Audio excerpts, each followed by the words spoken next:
I can tell you that in our family, in my family in particular, I think, there was a sense that, we have to work twice as hard. That was New York Senate hopeful Caroline Kennedy, but how true are her remarks?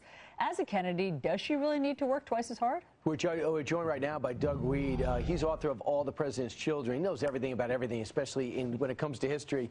Hey, Doug, welcome. Hey, I couldn't wait to get your take on this Caroline Kennedy surge. Does she have to work twice as hard?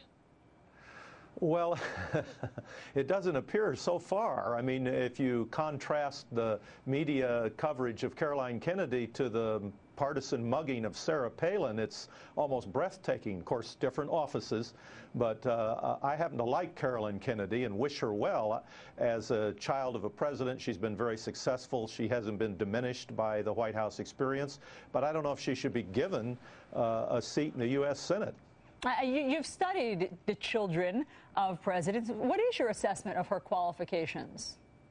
Well, Alisyn, to give you a little comparison, in 1884, Robert Todd Lincoln, who was the eldest son of the assassinated President Abraham Lincoln, was considered for public office, and he was very qualified, more so than Caroline Kennedy. He was one of the richest men in the United States and had created his own wealth.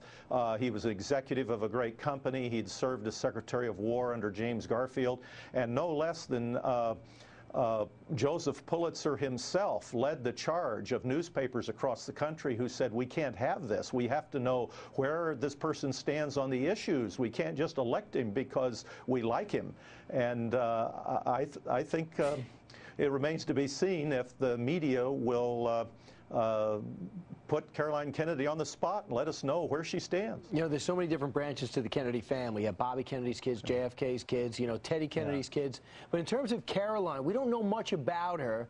What have you been able to uncover about her that would make you think that she even wanted a position like this? Well, it's very interesting.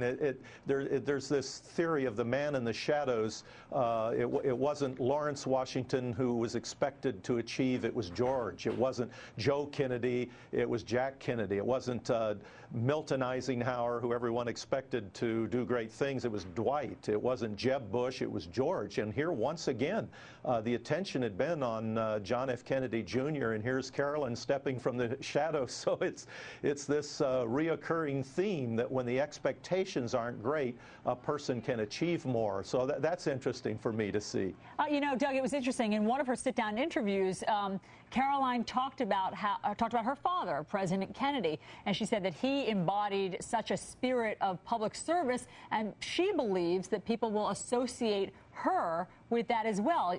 Having studied presidents' children, do they carry on the mission statement of the parents?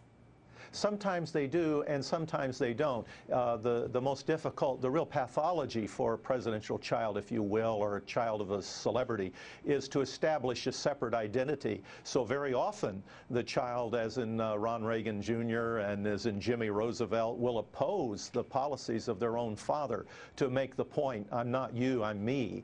And others, Caroline Kennedy's an example, Robert Taft is an example. There have been two other children of presidents who went into the United States Senate, and three who didn't. Maureen Reagan ran, and her own father didn't endorse her. Jack Carter ran just recently in Nevada and lost. And Ulysses S. Grant Jr. ran in California and lost. So Doug, are you making this stuff up? You really know this stuff. This is incredible what you know in that noggin of yours.